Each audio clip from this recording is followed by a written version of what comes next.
الحمد لله نحمده ونستعينه ونستغفره ونعوذ بالله من شرور أنفسنا ومن سيئات أعمالنا ونعوذ بالله من شرور أنفسنا ومن سيئات أعمالنا من يهده الله فلا مضل له فلا مضل له ومن يضلله فلا هادي له وأشهد أن لا إله إلا الله وحده لا شريك له ولا وزير له ولا نذير له ولا ند له ولا زد له ولا مثل له ولا مثال له وأشهد أن سيدنا وسندنا وحبيبنا وشفيعنا ومولانا محمد صلى الله عليه وسلم عبده ورسوله أما بعد فأعوذ بالله من الشيطان الرجيم بسم الله الرحمن الرحيم سبحان الذي يسرى بعبده ليلا من المسجد الحرام إلى المسجد الأقصى وقال رسول الله صلى الله عليه وسلم نوراني أراه أو كما قال رسول الله صلى الله عليه وسلم وقال رسول الله صلى الله عليه وسلم رأيت موسى عليه السلام يصلي في قبره أو كما قال رسول الله صلى الله عليه وسلم وأحسن منك لم تر قط عيني وأجمل منك لم تلد النساء خلقت مبرأ من كل عيب كأنك قد خلقت كما تشاء إن الله وملائكته يصلون على النبي يا أيها الذين آمنوا صلوا عليه وسلموا تسليما اللهم صل على محمد وعلى آل محمد كما صليت على إبراهيم وعلى آل إبراهيم إنك حميد مجيد اللهم بارك على محمد وعلى آل محمد كما باركت على إبراهيم وعلى آل إبراهيم إنك حميد مجيد. معزز و محترم او ډېر خوږو او درنو مسلمانانو ورونو، ما تاسو ته د حضور صلی الله علیه وسلم د معراج واقعه شروع کړې وه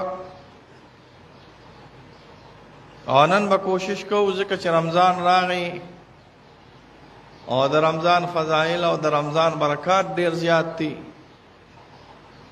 او سره شعبان دی. د شعبان د شپه د نصف شعبان د شپه چې بیګا وه یا به بیګاله وي، دا د خیرونو د برکتونو او د عبادتونو شپه ده. تاسو کوشش وکړئ چې سبا روژه ونیسئ، که چا نن نی نیولې نو سبا روژه ونیسئ، او که نن هم نیولې ده نو بیا هم سره سبا کوشش وکړئ چې ونیسئ. خیر خیراتم خیر دی، جایز دی، خیراتونه هر وخت کې جایز دی. تخصیصات مه کوئ، تقیدات مه کوئ، خو په دې ورځ باندې او که دې ورځ نی نو سبا باندې چې بیګا شپه وه یا بیګاله شپه ده دې باندې چې خیر خیرات وشي خیر دی، بغیر د تخصیص نه او بغیر د نیت ته تخصیصاتو نه جایز دی. احیا یې د مستحباتو نه ده. احیا دې ته ویل کېږي چې په دې شپه باندې عبادت وشي چې نن شپه تېره شپه عبادت شوي وي او انشاءالله بیګاله شپه کوشش تاسو وکړئ چې عبادت وشي. حدیث کې صرف دون راغلی دي چې د روجې ذکر پکې دروازه راغلی دي، خو حدیث ضعیف راغلی دي. او نور عمومي لحاظ سره د فقهای احناف را اداره چې په دې شپه کې عبادت مستحب دی. خصوصي عبادت د بعض کتابونو چې لیکلي دي چې دا بکې او دا بکې او دا بکې او دا بکې، دا د الله د پیغمبر صلی الله علیه وسلم نه منقول نه دی راغلی او د ثقه عالمانو نه منقول نه دی. نو اس عبادتونه پکې وکړي، نوافل پکې وکړي. که چېرته دنه وکېږي نو یو شپه کې خو ختم نشي کولی، خو خیر دی یو دوه درې پارې خو ووایې کړه، درود شریف پکې ووایې، ختمونه پکې وکړي. که چېرته چا ختم شروع کړي وي یو پاره پاتې دوه پارې پاتې هغه پکې نه برابر کړي.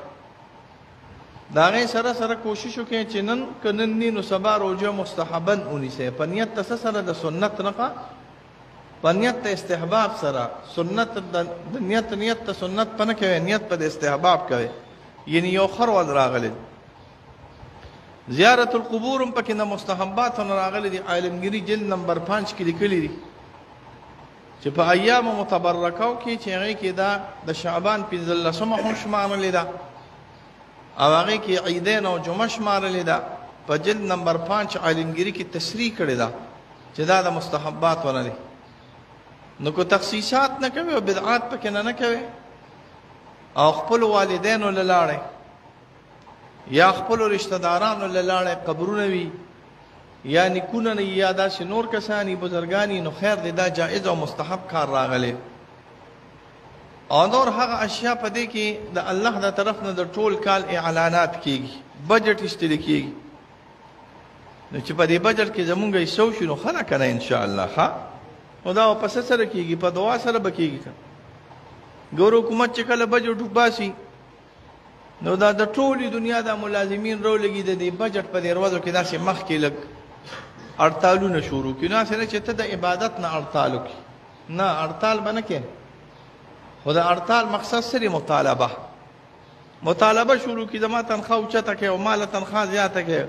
پاکستان کې چا دو نه وي چې ماله تنخواه کمه کړي، که چا ویلي نو راته ووایي. نه دی ویلي اوسه پورې شان دی ویلي چې تنخواه کمه کړي، خو تنخواه زیاته کړي. نو چې څنګه د عام خلک د خپل بادشاه ته لاس نیسي چې تنخواه زیاته کړي، دغه شان به تاسو خپل بادشاه او مالک ته لاس ونیسئ که نه انشاءالله. نو که چېرته بالفرض د حکومت تنخواه زیاته شي نو دونه خو به نه، خو که الله پاک ته تنخواه زیاته کړه د الله د دربار نه، نو دا بیا ډېره اعلی تنخواه راغلې. دې کې بیا کټوتري شته، دې کې تا نه الاونسونه نه کټ کېږي، دې نه تا باندې ټکسونه نه لګي. دا د الله د دربار تنخواه او ډېر ښکلي مزیدار ښایسته انداز سره راځي. او تنخواهګانو سره به هم ګورو، بغیر د تنخواهګانو نه هم وخت تېرېږي. او چې الله پاک هم د بیمارو د تکالیفو د مصیبتونو نه په امان کې وساتي. تنخواهګانو نه مې مراد پیسې دي، بغیر د پیسو نه به هم وخت تېر شي. ډاکټر صاحب خو که چېرته کروڑ روپۍ د سره وي، خو چې په سر دې درد دي، په خپو دې درد دي، په معده دې درد دي، په دماغو دې پروشر وي، کور کې دې تکلیف وي، نو په دغه پیسو باندې به څوک یې شبیره داسې نه که نه. اصل خو څه پکار دی؟ سکون قلب، جمعیت قلب پکار دی. نو چې جمعیت القلب او سکون قلب درته ملاویږي نو دا به انشاءالله د الله په ذکر سره، دا به انشاءالله په د نیکانو خلکو په ملاقاتونو سره، دا به انشاءالله په اتباع د رسول الله صلی الله علیه وسلم سره، دا به انشاءالله د ګناهونو نه ځان ساتلو سره، دا به انشاءالله محبت د دنیا نه زړه کوزولو سره، او دا به احترام د آدمیت او د اسلامیت سره ملاویږي چې د خپل ورور مسلمان ګاونډي سره ښه سلوک وساتي. نو ګوره د سړي دا رړو او د سړي دا روح څه شي روښانه شي. دا ټول اشیاء چې راجمع کړي نو دا ټول انسانیت او آدمیت او اسلامیت ته دا اشیاء په ځان کې نه راوړي. بهرحال دوستانو، ما تاسو ته خبره شروع کړې وه د الله پیغمبر صلی الله علیه وسلم اسمانونو ته وخت. اسمانونو کې د پیغمبرانو سره ملاقاتونه وکړو. د یوسف علیه السلام سره ملاقات وکړو، د ابراهیم علیه السلام سره ملاقات وکړو. حضور صلی الله علیه وسلم فرمایي د انبیاء شکل مبارک بیانوي. دا ارواحو ښه په دې اسمانونو کې چې دا ارواحو او دا لاندې چې نو د فتح الملحم را ادا ده او زما را امداده چې دا روح مع جسدونه ځکه ارواح یوازې دا چې روح وي نو موږ دا نه وایو چې روح مونځ نه کوي، روح هم مونځ کوي، خو مونځونه اکثر روح مع جسد کوي. نو په بیت المقدس کې چې کوم مونځ شوی دی نو دا روح مع جسد و. ملاقات د بیت المقدس روح مع جسد شوی دی. او په اسمانونو کې چې کوم شوی دی نو فتح الملهم شرح المسلم کې او زموږ د اکابرینو رأی دا چې دا صرف د ارواحو شوی دی او دا رأی زمام ده چې دا صرف د ارواحو ملاقات شوی دی. ابراهیم علیه السلام سره ملاقات شو، یوسف علیه السلام سره ملاقات شو، یونس علیه السلام سره ملاقات شو، موسی علیه السلام سره ملاقات شو، عیسی علیه السلام سره ملاقات شو، آدم علیه السلام سره ملاقاتونه شوي. روایاتو کې ناراضي کم باندې بچ د الله پیغمبر صلی الله علیه وسلم ورته ناغي او تلفظ د مرحبا به، مرحبا بالنبي الصالح والاخ الصالح، مرحبا ده پرور باندې یا چې زما رور دی یا پیغمبر صلی الله علیه وسلم. د انبیا په خپل مسکرونه یې کړ، هر یو پیغمبر د بل رور راغلی په اعتبار د نسب سره دی او په اعتبار د عقاید سره راغلی. د انبیو اصول متفق یو په شرایطونو کې اختلاف راځي. بیا روایتو کې ناراضي د الله پیغمبر صلی الله علیه وسلم د انبیو بیان کوي. وی ما ولید حضرت عیسی علیه موسی علیه السلام چې د سر مبارکي ویخته مبارکي ګلګوتی راغلی. ما ولید حضرت ابراهیم علیه السلام چې د شکل مبارک زما د شکل مبارک په شان راغلی. د ابراهیم علیه السلام شکل مبارک دا د رسول الله صلی الله علیه وسلم د شکل مبارک په شان راغلی. ملاقاتونو کې د انبیو سره خبرې کیږي.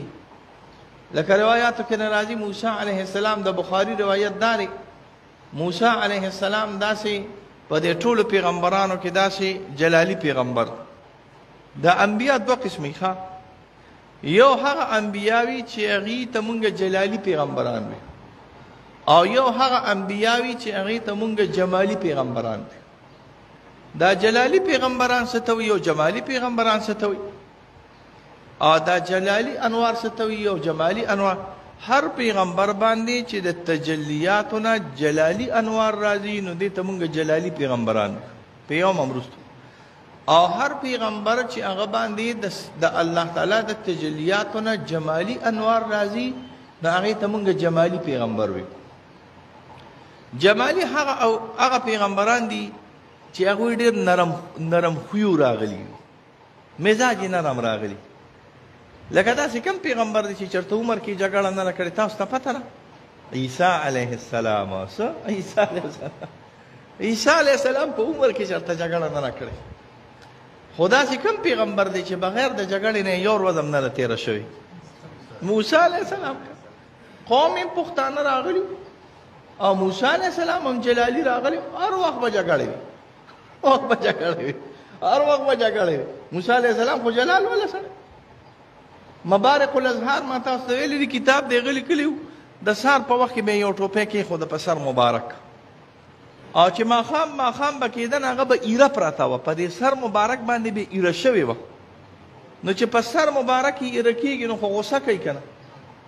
تاسو ګورئ نه چې موسی علیه السلام دونه غوسناک انسان دی چې د انسانانو سره خو پرېږده، د انسانانو سره پرېږده چې کله موسی علیه السلام لامبل خلکو په تهمت لګولې وي د ده په وجود کې فرق راغلی دی.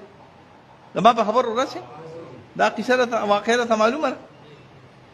خلکو تهمت لګولې په موسی علیه السلام چې د ده په وجود کې فرق دی. د وجود څه فرق دی هغه زه نشم ویلی، د ده وجود کې فرق دی. انبیا همیشه پاک صاف وجود والا راغلي. څه قسمه نقصانات په اعتبار د جسم سره په انبیو کې نه راغلي. او دا یې ولې وي چې د ده په وجود کې فرق دی؟ ما خو تاته وي کټاس پښتانو که نه بني اسرائیلیانو ډېره ظالم زامنو به یو ځای لامبل لکه څنګه چې تاسو ټول په دې نیرونو کې یو ځای لامبل.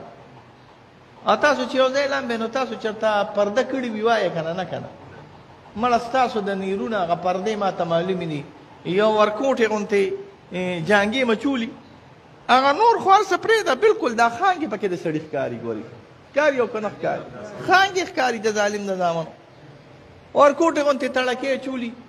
نو دې بني اسرائیلو به په خپل منځ کې هم دقه شان لامبا کوله او بربنډ به کله نه کله لامبېدل. او موسی علیه السلام خو پیغمبر هغه خو داسې نه شو کولی.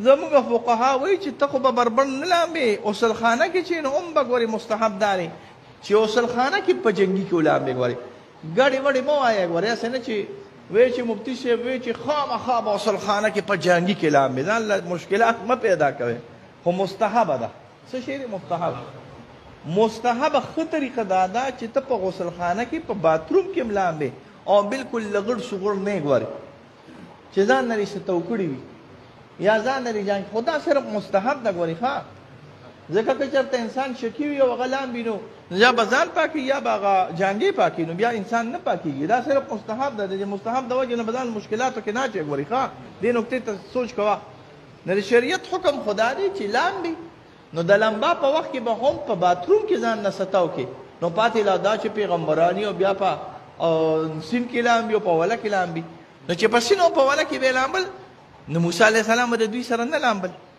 نو چې موسی علیه السلام به د دوی سره نه لامبل نو دوی وی د ده په وجود کې فرق دی د ده په وجود کې فرق دی دا مونږ سره ځکه نه لامبي چې د ده په وجود کې فرق د ده وجود به پړسېدلی دی د ده په وجود کې څه شی دی فرق دا تهمت یې چې پې کله ولګو چې د ده وجود کې فرق دی الله تعالی دا خپل محبوب پیغمبر پاکو نو چې پاکو نو موسی علیه السلام یو ځل سین ته ورکو شو ولی ته ورکو شو نیر ته ورکو شو جامې راواغستې هغه په یو کاڼي باندې کېښود اوس الله تعالی انتظامات کې بس هغه کاڼي منډه کړې کاڼي چې کله منډه کړې جامې واغستې او کاڼي منډه کړې اوس کاڼي څنګه منډه کوي خو ورک منډه کړې په قرآن او په حدیث کې راغلي چې منډه کړې نو موږ اوس څه خبر یو چې څنګه یې منډه کړې پایې پکې چا ولګولې موږ خو د پایو نه نه خبر چې پایې پکې لګېدلي دي خو کاڼي او منډه کړه په قرآن کې هم راغلي دي او په حدیث کې هم راغلي نو زه د دې نه څه خبر یم چې منډه کړې دا خلک وایي که نه څنګه یې منډه کړې زه ورسره وم چې څنګه یې منډه کړې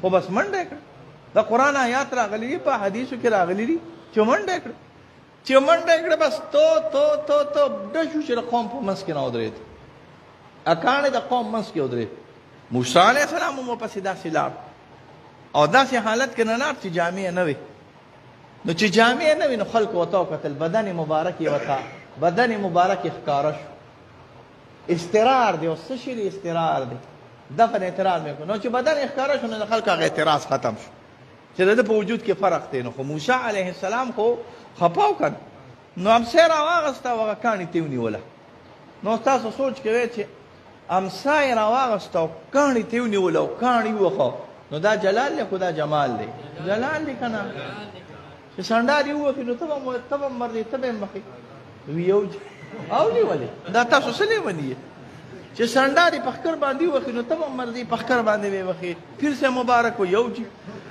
یا چې د باندې بالفرض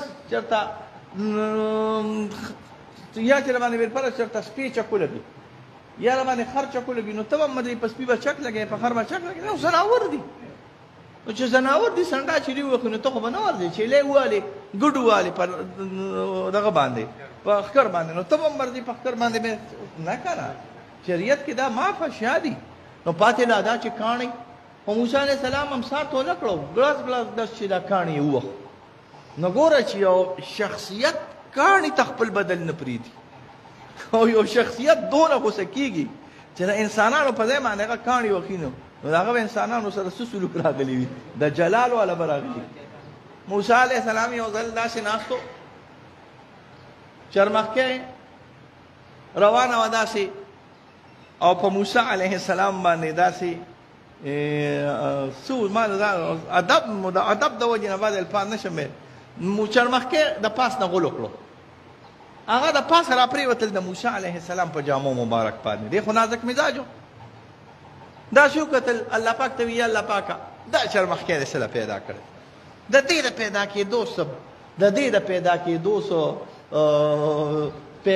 د دې د پیدا کېدو سو علت څه پیدا شته چې دا چرمخکې پیدا شو زما جامې خرابې شو وی الله تعالی موسی حضرت جبرائیل علیه السلام راولېږه ته موسی علیه السلام ته وی چې الله پاک خاندي وی ولې خاندي وی تا خو راته صرف نن ووې چې دا چرمخکې دې ولې پیدا کړی دا چرمخکې او یا که راته ما نه تپوس کي دروځي چې دا موسی علیه السلام دې ولې پیدا کړی دی دا موسی علیه السلام زما کار زم دی دا موسی علیه السلام دې ولې پیدا کړی سوچ وکړې دا موسی علیه السلام تذکرة غوثیه لیکلي دي چې دا چر مخکې مانه او یا کرته دروازې تپوس کی دا قرآن صرف نن کو او دا چر مخکې رانه او یا کرته تپوس کی چې دا موسی علیه السلام د سره پیدا کړی د سلیمان علیه السلام بادشاہي نظام تختونه بس یو عظیم الشان تخت مان اوس پایه کګه شو روان یو عظیم الشان تخت او اعلی تخت په دې باندې موسی حضرت سلیمان علیه السلام ناشته 12,000 کرسۍ به صرف د انسانانو پرتې وي 12,000 کرسۍ به د پیریانو پرتې وي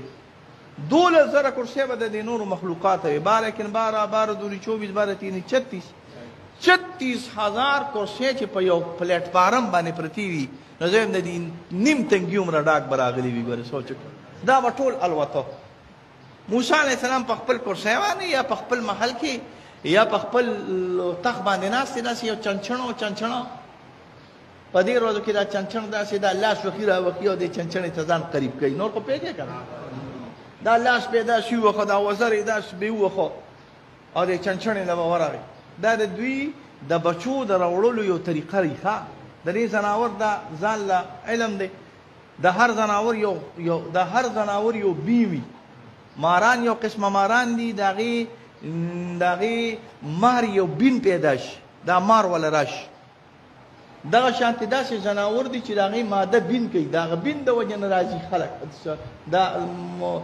زنانې بین کوي او دا نارینه وله راځي نو د دوی دا طریقه ده تاسو ګورئ دا طاووس چې کله دا وزرې داسې راخوري کي دا سي دا د خپلې مؤنثې ته او د خپلې ښځې ته ځان ښیي چې ګورې زه دونه ښایسته راغلی یم او زما داسې وجود راغلی چې ښځه ورسره نه نو طاووس بیا وزرې نه راخوري دا یو عجیبه خبره ته کوم دا ډېرې ځان له خبرې نو دا چنچڼ داسې دا وزرې وخه چنچڼ ورته وایي مړه تا ته ګوره سړیه وګوره سلیمان علیه السلام د سلیمان علیه السلام دی بادشاهي ته ګوره د سلیمان علیه السلام دی تخت ته ګوره او ته موږ پسې نښتې وایي که ومې کتل ومې غواړل کنه د سلیمان علیه السلام دا تخت به اوسو په دې وزره باندې داسې ووامه او بیا غورځو سلیمان علیه السلام چې واورېدل وي راشه راغی وایي دا څه به دا څه وی زما دا تخت به ته په وزره باندې وې او زما دا تخت او دا بادشاهي دا به ته په وزره وې وایي یا بادشاه مونږ عاشقان یو او عاشقان ډوزې ولي ګورې دا یاد ساته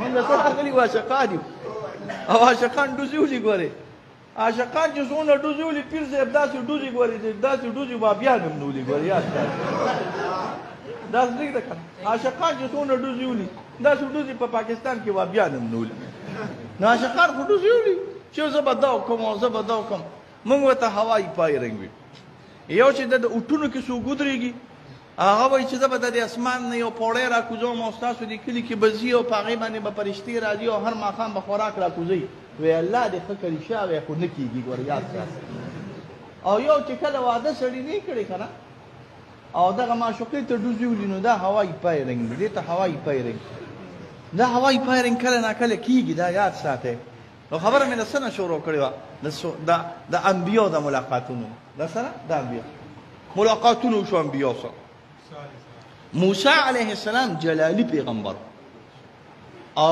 حضرت عیسی علیه السلام جمالی او یو ناشنا نکته درته ذکر کوم روح المانی ذکر کړي دي محمد رسول الله صلی الله علیه وسلم جمالی مو جلالی مو ځکه دا انسان کامل دی ښه دا الله پیغمبر صلی الله علیه وسلم سره کامل دی انسان الکامل ولی هم پکې جلال موجود په محمد رسول الله صلی الله علیه وسلم هم پکې جمال موجود په بعضو انبیو کې جلال شته خو جمال نشته په بعض انبیو کې جمال شته خو جلال نشته په محمد رسول الله صلی الله علیه وسلم کې هم جمال دی او هم پکې جلال راغلی نو خبره مې دا کوله موسی علیه السلام ملاقات وکړو چونکې جلالي او جلالي سړی داسې د طبیعت نه تیزي نو چې دا ګیره مبارکه د رسول الله صلی الله علیه وسلم وکتله چې دا خو داسې توره ده او دا دونه عزت ولا الله تعالی ورکړی دا دونه شان او شوکت ولا الله ورکړی ملائک دي مخکې او وروسته روان دي او ملائک دي او دا ټول مخلوقات دي دا دونه عزت نو چې کله د الله پیغمبر صلی الله علیه وسلم داسې تیر شو نو یا د په طور د خفګان خو خفګان نه وي یا په طور د ګیله خیر دی خفګار نه وي نه په طور د حسد باندې زما نقطو ته سوچ کوئ نه په طور د حسد پیغمبران یو پیغمبر په بل پیغمبر حسد نه کوي یو پیغمبر د بل پیغمبر نه خیر د ګیله کوي نه په طور د حسد باندې، نه په طور د دغه باندې، په طور د ګیرې باندې. یا الله دا تورګیري پیغمبر دی اوس پیدا کړی دی، زمونږ نه کشر دی او دله دې دونه مرتبه ورکړې، او مونږ مشران پیغمبران راغلي مونږ له دې دونه مرتبه نه ده راکړې او دله دې دونه مرتبه ورکړې. دا ولې؟ ګورئ یو نقطې ته سوچ کوئ. په دې ټولو پیغمبرانو کې چې په دې اسمانونو کې موجود راغلي دي، کم پیغمبر د رسول الله صلی الله علیه وسلم امداد کړی دی؟ وایي موسی علیه السلام کړ. عیسی علیه السلام ملاقات کړی دی خو امداد یې نه دی کړی.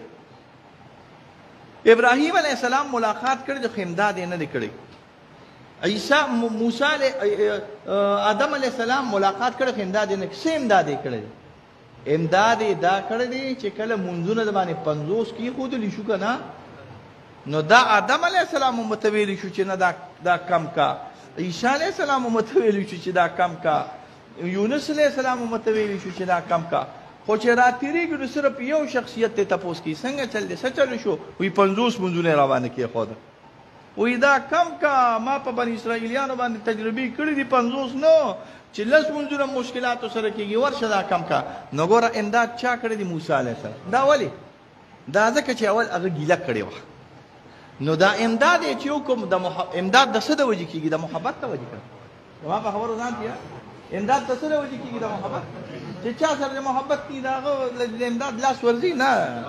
حکیم صاحب امداد د څه د وجې کېږي؟ د محبت. نو دی الله تعالی ثابته کړه چې ګورې ما قبل چې کومه ګیله راغلې وه چې دا تورګیري دی او زه سپینګیري یم، دا ګورې د نفرت د وجې نه وه راغلې. ځکه کو دا د نفرت ته وجې نه وه، نو اوس پې امداد نه کو، اوس پې محبت نه کو د رسول الله صلی الله علیه وسلم. نو الله تعالی منځونه کم کړه په مسلمانانو باندې. حضور صلی الله علیه وسلم سدرة المنتهی ته ورسېد. دا د انسانانو د تلو یا د انسانانو نه، دا د فرشتو د تلو اخري حد راغلی دی. زمونږ دې عالم ته مونږ په خپله اصطلاح کې دې عالم ته مونږ په خپله اصطلاح کې ناسوت ویو. څه وایي ورته؟ ناسوت. دا شی بیا ځان لم راولې ښه. دې ته ناسوت ویو. ناسوت دې ته ویو چې ماده هم پکې وي او طرفونه هم پکې وي. ماده دې ته وایي چې دا دی نیولې کېږي، دې ته څه وایي؟ ماده. او طرف دا دی، دا مشرق دی، دا مغرب دی، دا شمال دی، دا جنوب دی. دې ته مونږ په خپله اصطلاح کې ناسوت ویو. ناسوت د دې نه چې لږه پورته شي نو بیا یو بله مرتبه ده، هغې ته جبروت وي. څه ورته وي؟ هغې ته ملکوت وي. څه ورته وي؟ ملکوت. هغه د ارواح دي، هغې کې دا فرشتي دي، هغې کې بعضې داسې اشیا راغلي دي چې هغې ته مونږ مجردات وي. په خپل اصطلاح کې ورته څه وي؟ مجردات، ملکوت. بیا چې د هغې نه هم لږه پورته شي نو بیا یو مرتبه د جبروت ورته مونږ وایو. څه ورته وي؟ جبروت. جبروت کې طرفونه وي خو مادي نه وي. لکه د انسان دا پیږي چې دا مشرق دی، دا مغرب دی، دا ښکته دی، دا پورته دی، خو مادي نه وي. ماده خو پیژنئ که نه؟ مادي نه وي. عرش نه چې عرش ته ورسي او د عرش نه بره شي نو بیا لاهوت شروع کېږي. څه به وي ورته؟ لاهوت. لاهوت دا دی چې نه ماده شته او نه طرف شته. تاسو اوس په دې قصه نه پوهېږئ دا طرفونه خو زموږ د دې دنیا سره تعلق ساتي که نه؟ چې ټول د دې دنیا نه پورته شي نو څه طرف شته؟ هر طرف مشرق دی، هر طرف مغرب دی. زما په خبره پوه نه شي؟ د دې دنیا نه چې پورته شي، د دې دنیا نه چې پورته شي نو څه مشرق مغرب شته؟ نشته که نه؟ نو چې مشرق او مغرب، اوس مشرق مغرب نشته خو ماده شته. بیا داسې عالم راشي چې دا ماده هم ختمي شي. دا ماده چې کوم ځای کې ختمېږي او جهتونه دې ته مونږ ته په عربۍ کې جهتونه وي، جهتونه چې کوم ځای ختمېږي دې نه پورته چې کوم عالم دی دې ته عرش معلی وایي. څه ورته وایي؟ عرش معلی. دې ته مونږ په خپله اصطلاح کې لامکان هم وایو. څه وایي ورته؟ لامکان. دا لامکان او دا عرش معلی هغه ځای راغلی دی چې دې ته د انسانانو کې د چا قدم هم نه دی رسېدلی مګر صرف قدم د محمد رسول الله صلی الله علیه وسلم، مگر صرف وجود مبارکه د رسول الله صلی الله علیه وسلم رسیدلی دی. نور په انسانانو کې د چا قدم هم عرش معلی ته نه دی رسیدلی. وخت لږ راغلی او زه بیمار یم، تاسو به یا په ما پوهېږئ یا نه، خو بیمار ده که ما خوب نه دی کړی. نو چې خوب مې نه دی کړی نو ما په دې سترګو کې خوب راله راځي. لږ خوب مې وکړو 9-10 بجې، بېګا ډېر ناوخته راغلی یم نو خوب مې نه دی کړی.